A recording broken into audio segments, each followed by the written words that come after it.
Hi guys, আসসালামু আলাইকুম। আমি আছি আপনাদের সাথে আরেক সামির ইসলাম।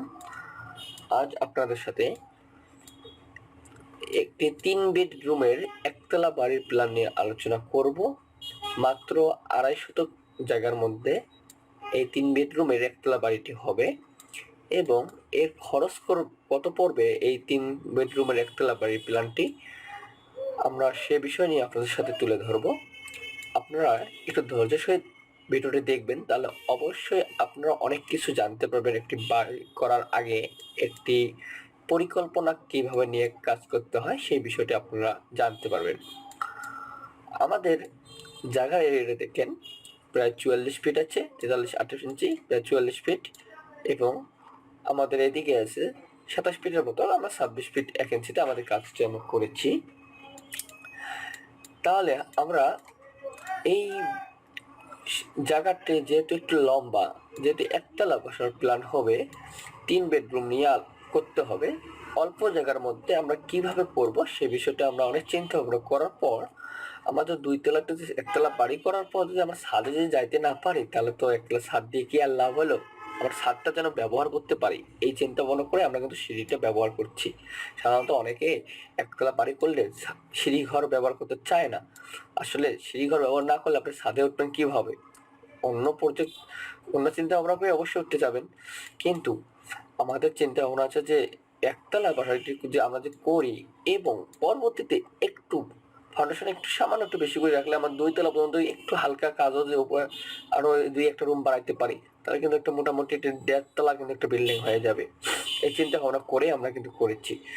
যাই হোক, আমরা যেহেতু একতলা বাড়িটির প্ল্যানটা আমরা করলাম, প্রথমে আমরা সিঁড়িঘরটা রেখেছি। সিঁড়িঘর তল দিয়ে আমরা কিন্তু উপরে আমার ছাদে যাব এবং আমরা যে সিঁড়িঘরে যে রাখার পর আমার সিঁড়িঘর মোটামুটি সিম্পল একটা সিঁড়িঘর আমরা যেটা রাখছি, মোটামুটি একটা পর্যায়ে 8 ফিট 5 ইঞ্চি বাই 15 ফিট 6 ইঞ্চির মধ্যে আমরা ক্লিয়ার কভার করেছি।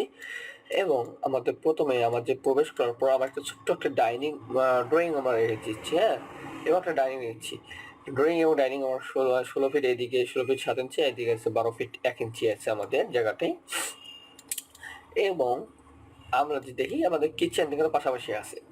আমাদের সবসময় আমার চিন্তা ভাবনা করি কিচেনের পাশে যেন ডাইনিং টেবিলটা যেন থাকে এবং যেন রান্না বান্না খাওয়া দাওয়া যে পাশাপাশি যে সব কিছু হয়ে যায়। এবং যেহেতু জায়গা অল্প সেহেতু আমরা সেই অনুযায়ী কাজ করছি। এবং আমাদের এইখানের মধ্যে দেখেন 3টে বেডরুমের মধ্যে 2টে বেডরুমে আমার অ্যাটাচ রাখছি এবং বারান্দাও আমরা রাখছি। সামনে একটা বারান্দা রাখছি, পিছনে 2টো বারান্দা রাখছি, মানে প্রত্যেকটা মানে রুমের সাথে আমরা 2টি মানে বারান্দা আছে। ঠিক আছে, তাহলে আমাদের যে 2টি বেডরুম আমার পিছনে দিয়েছি, সেই বেডরুম থেকে 12.5 ফিট করে আছে, এদিকে 12.5 ফিট, আর আমাদের এই পোস্ট রাখছি আমরা 12 ফিট করে। এবং বারান্দা আমরা রাখছি পুরোটাই গ্লাস স্লাইডিং ডোর হবে পুরোটাই। এবং আমাদের দেখেন, আমাদের যে কমন বেডরুমটা আমরা যেটা রাখছি, সেই কমন বেডরুমের সাথে আমাদের একটা কমন টয়লেট আমরা রাখছি পাশাপাশি, যেন এই বেডরুমের লোক যেন দূরে যেন না যায়, তার জরুরি সেবা যেটা আছে তার যেন অনেক দূরে যেন যে আমরা যে কমন টয়লেট ব্যবহার করি, তাহলে কিন্তু সমস্যা হবে। আমরা যে মাস্টার টয়লেটটা এখানে ব্যবহার করিনি আমরা, ঠিক আছে। সেহেতু আমরা এখানে আমরা করেছি কমন একটি টয়লেট, কমন ব্যবহার বেডরুমের সাথে কমন টয়লেট ব্যবহার করেছি। এবং সাথে এই বেডরুমের সাথে একটা ক্যাবিনেট রাখছি। হ্যাঁ, এবং বারান্দা আমরা রাখছি। দেখতে পাচ্ছেন এই বেডরুমের সাথে সামনে একটা বারান্দা, লুকটা যেন একটা গর্জিয়াস আছে সেই জন্য আমরা বারান্দা আমরা রাখছি। মোটামুটি একটা সুন্দর একটা পর্যায়ে আমরা রাখছি। এবং এই যে টয়লেটটার সাথে একটা ডাক লাইন তৈরি করেছি যেন পাইপ লাইনগুলো আমাদের দেখা না যায়, হ্যাঁ, ভিতর দিয়ে চলে যায়। তো মোটামুটি আমাদের এই একতলা বাড়ির প্ল্যানটি আমরা সুন্দরভাবে সাজাইছি। আর এই একতলা বাড়িটা করতে কত টাকা খরচ পড়বে সেটাও তো আমি আপনাদেরকে জানাতে চাইছিলাম। হ্যাঁ, এই একতলা 3 বেডরুমে একতলা এই বাড়িটি কমপ্লিট করতে আমাদের যে এস্টিমেটটা আমরা স্ট্রাকচার করার পর আমরা যেটা দাঁড় করেছি সেটা মোটামুটি একটা ভালো অঙ্কে একটু দাঁড়াইছে। কারণ এখানে মোটামুটি কলাম সংখ্যা একটু বেশি লাগছে, 12টি কলাম সংখ্যা লাগছে। এবং স্ট্রাকচার আপনার যেহেতু আমাদের একতলার সাথে আমরা চিন্তা ভাবনা করছি আরও হাফতলা যেন একটু উপরে 2টি বেডরুম আমরা পিছনে দিতে সামনে এই রুমটা সাথে কিছু মানে করতে পারি, যদি কিছু একটু সামান্য একটু হালকা ডিজাইনে অর্ধেক কোনো একটা করতে পারি। সেই অনুযায়ী আমরা ডিজাইনটা করেছি। মোটামুটি 12 লাখ টাকাতে আপনার একতলা ছাদ হবে এবং কমপ্লিট করতে 20 লাখ টাকা লাগবে।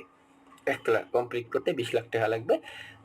অবশ্যই একতলা ছাদ করতে মাত্র 12 লাখ টাকাতে হচ্ছে। বাকি আদার্সওয়াইজ আপনার যে ফিনিশিং ওয়ার্ক আছে গাঁথুনি এবং আদার্সওয়াইজ যে খরচগুলো আছে সব মিলে আরও 8 লাখ টাকা লাগবে। এই এসে 20 লাখ টাকা, 20 লাখ টাকাতে আপনার একতলা বাড়িটি কমপ্লিট হবে। তো 12 লাখ টাকাতে আপনাদের ছাদ হবে ইনশাল্লাহ। যদি আপনাদের আমার এই ভিডিওটি ভালো লাগে অবশ্যই লাইক করতে ভুলবেন না এবং কমেন্ট করে আপনাদের মতামতগুলো জানাবেন আমাদেরকে। আর তাহলে আমরা আপনাদের মতামত অনুযায়ী আমরা ভিডিওগুলো তৈরি করব। এবং যারা আমার চ্যানেলে এখনও সাবস্ক্রাইব করে রাখেনি অবশ্যই আমার চ্যানেলটি সাবস্ক্রাইব করে রাখবেন। ধন্যবাদ। আল্লাহ হাফিজ। আসসালামু আলাইকুম।